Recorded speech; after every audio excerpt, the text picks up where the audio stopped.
In the heart of South America, where the emerald expanse of the Amazon meets the Atlantic, stands a testament to human ambition, a machine of impossible complexity, a vertical cathedral of titanium, aluminum, and frozen fire. This is Kourou, Europe's gateway to the cosmos. And this slender, powerful construct is Ariane 6, the inheritor of a continental dream. Tonight is not just another departure, it is a reckoning. For years, a great silence had fallen over this launch pad. The thunder of its predecessor, the legendary Ariane 5, had faded into memory, leaving a void not just in the sky, but in the strategic autonomy of an entire continent. Europe was grounded. Now, in the heart of a chaotic November, a month brimming with celestial endeavors from across the globe, this fourth ignition is more than a test. It is a declaration. A heavy-lift comeback forged in the crucible of crisis and delay is about to begin. The stakes have never been higher. To understand the immense pressure resting on this single flight, we must journey back in time, back to a Europe rising from the ashes of conflict, a continent watching with a mixture of awe and apprehension as two superpowers, America and the Soviet Union, carved up the heavens. The early space race was their domain, a titanic struggle played out in the vacuum above. For European nations, the ability to independently place their own technology into orbit was not a matter of prestige. It was a fundamental question of technological sovereignty. The initial attempts were fraught with peril. The Europa rocket program, a collaborative but fractured effort in the 1,960 seconds, became a painful lesson in ambition outstripping execution. Launch after launch met with catastrophic failure, a series of fiery emblems of disunity. From this wreckage, however, a new resolve was forged. In 1975, the European Space Agency, or ESA, was born, a unified entity with a singular audacious goal to guarantee Europe's unfettered access to space. The instrument of this ambition would be a new family of launchers named for a mythological princess who helped a hero navigate a deadly labyrinth, Ariane. The first Ariane 1 soared into the sky on Christmas Eve 1979, a stunning success that silenced the skeptics.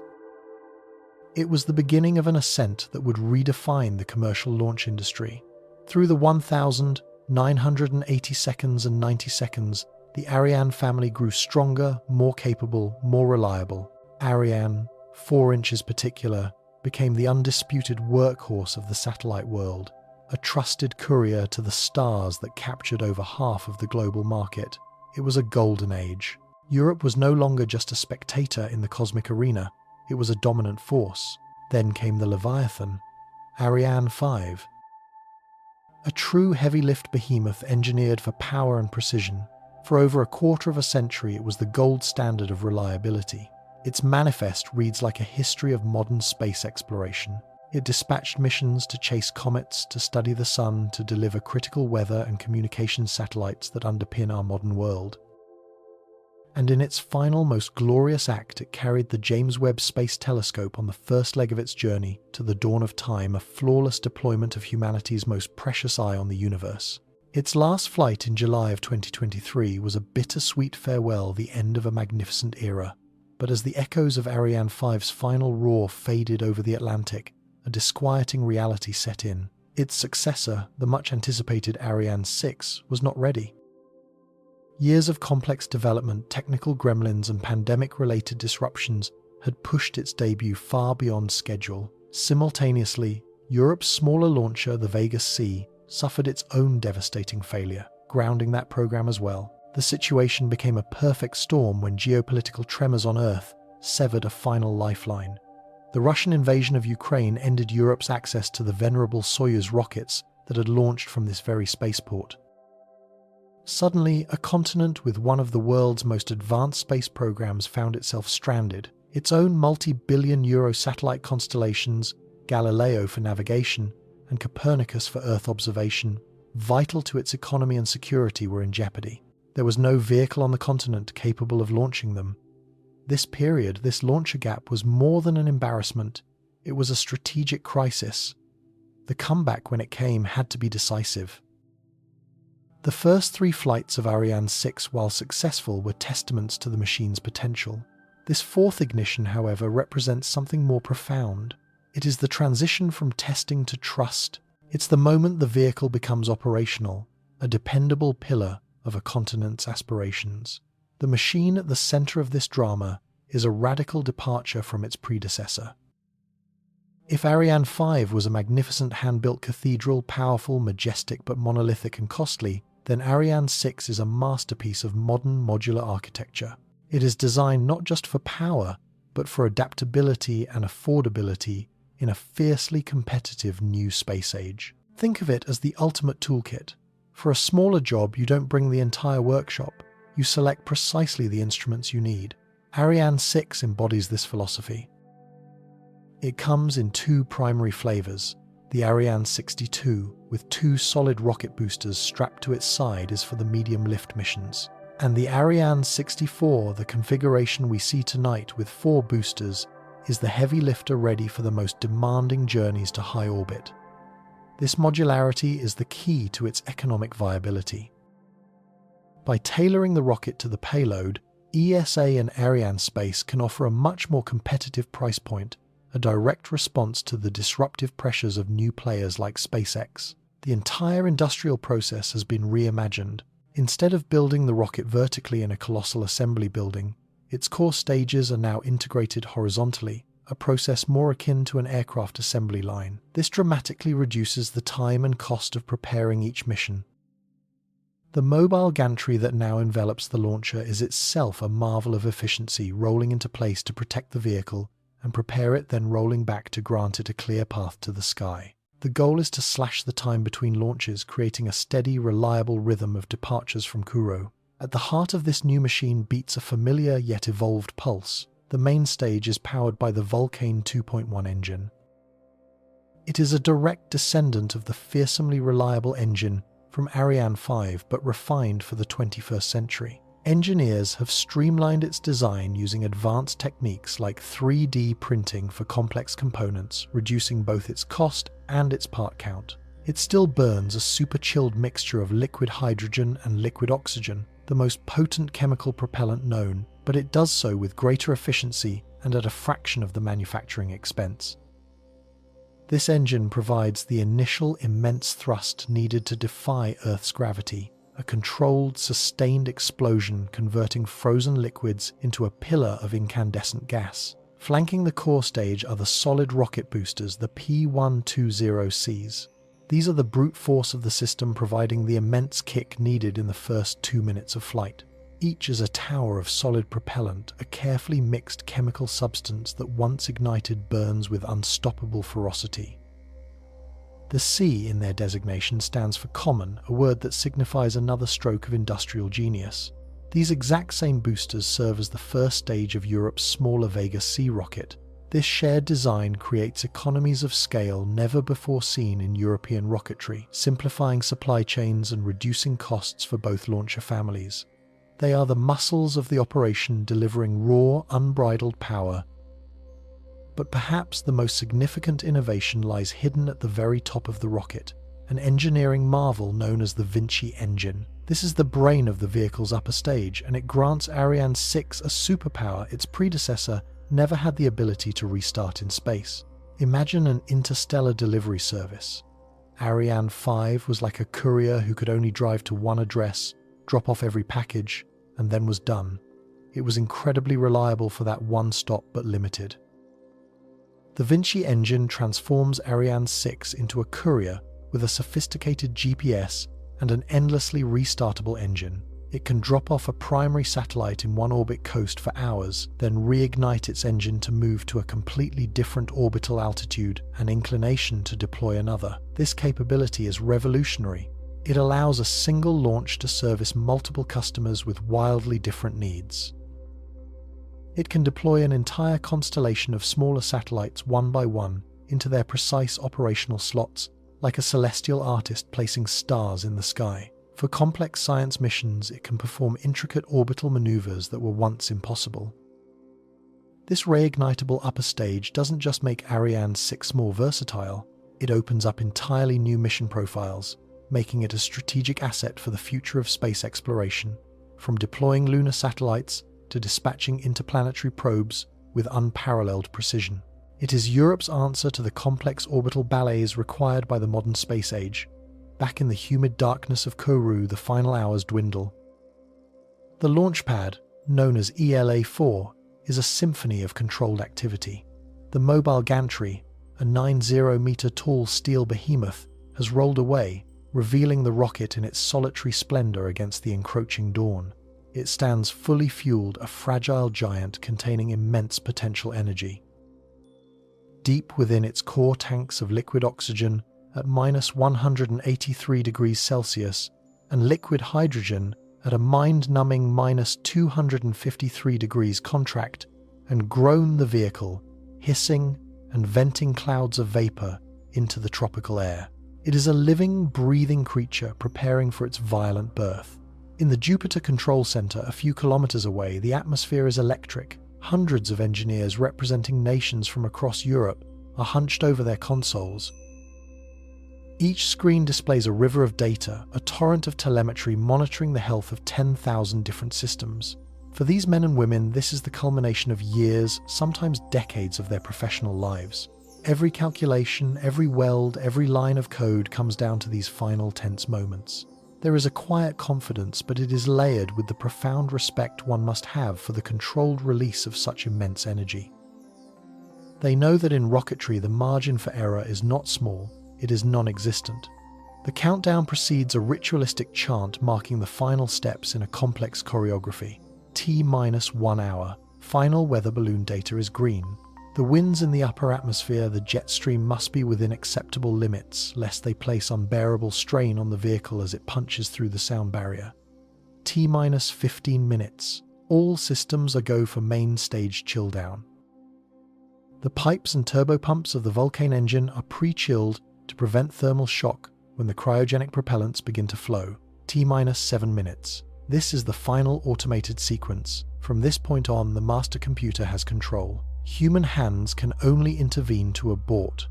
The fate of the mission is now in the hands of silicon and software.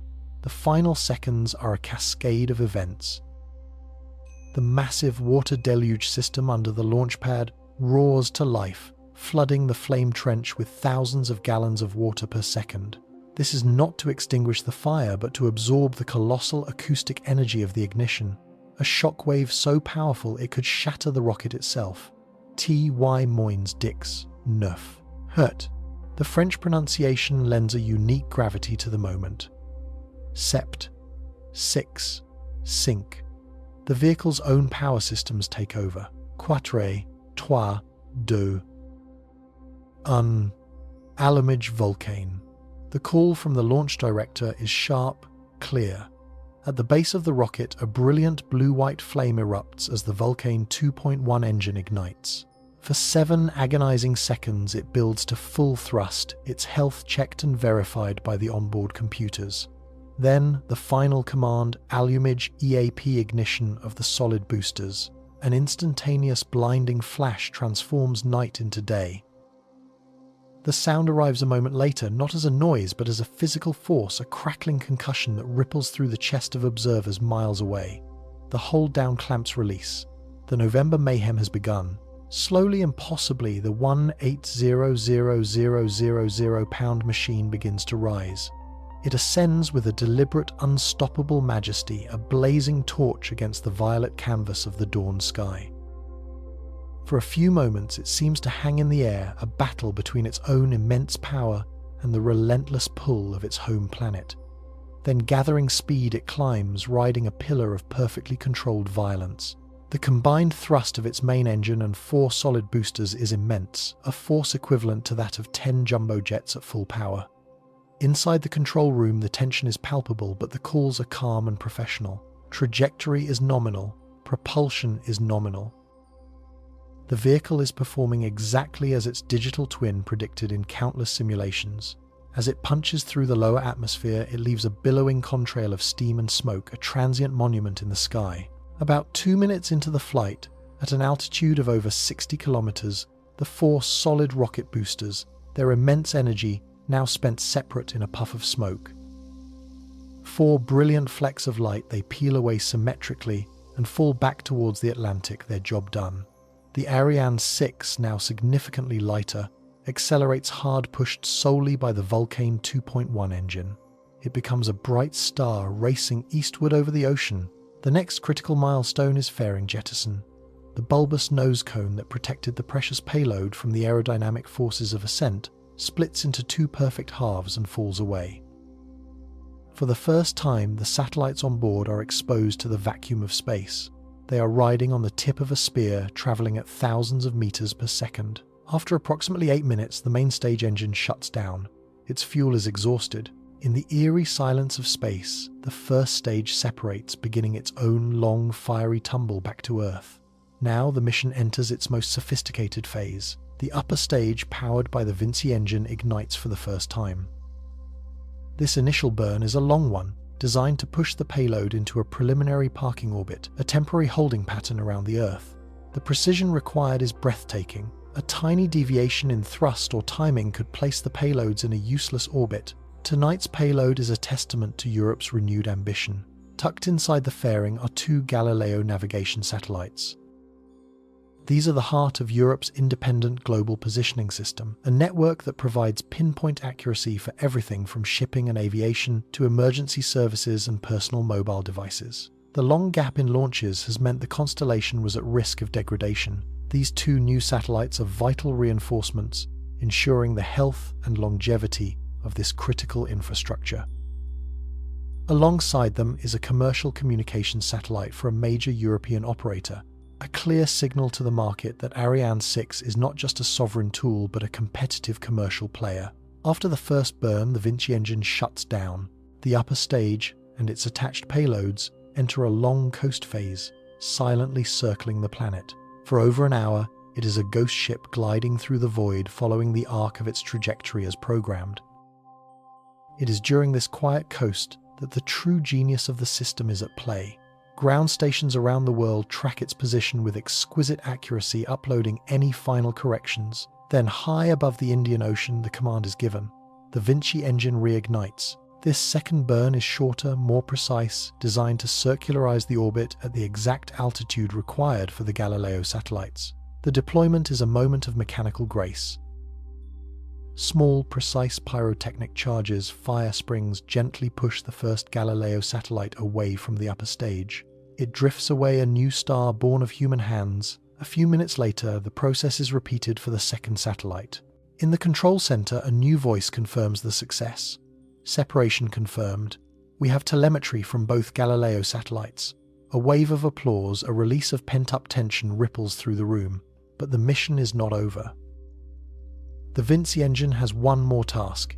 It must perform a third and final burn. This maneuver is designed to move the upper stage itself into a different trajectory, lowering its orbit to ensure it will safely deorbit and burn up in Earth's atmosphere within a few years. This final act is a commitment to space sustainability, preventing the upper stage from becoming another piece of dangerous orbital debris. It is a responsible end to a powerful performance.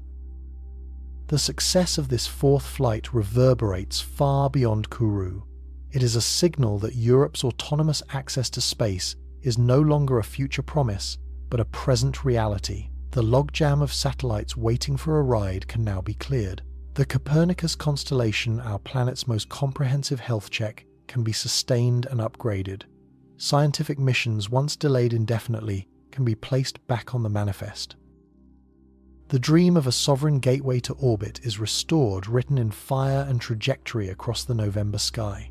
The future for Ariane 6 is now one of cadence and capability. The horizontal integration and streamlined launch operations at Kourou are designed to support a rapid tempo of launches, aiming for up to a dozen flights per year. This will be essential to compete in a market dominated by the relentless pace of competitors. The manifest is already filling up with missions for institutional clients like the European Commission and ESA, as well as a growing list of commercial customers from around the world who value the precision and reliability of the Ariane legacy. Yet even as Ariane 6 enters its operational life, the minds that created it are already looking beyond. The world of spaceflight is undergoing a tectonic shift driven by the revolution of reusability. While Ariane 6 was designed with performance and cost-effectiveness as its primary drivers, its architecture is not a dead end. Europe is actively exploring the next great leap.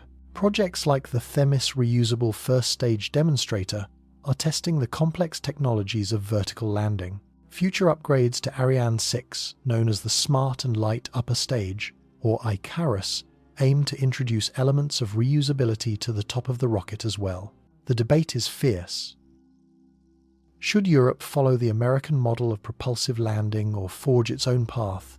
The challenges are immense, the physics unforgiving, but the imperative is clear. In the long term, full reusability is the key to unlocking the true economic potential of space. This Ariane 6, the triumphant vehicle of tonight, is both an end and a beginning. It is the pinnacle of expendable launcher technology, and at the same time it is the platform from which Europe will build its reusable future. It is the bridge between the old space race and the new space economy. From this jungle clearing, this small patch of sovereign European territory in South America, the journey continues. Ariane 6 is more than just a rocket. It is a political statement, a piece of industrial art, and a scientific instrument of immense power. It is the physical manifestation of a continent's refusal to be left behind.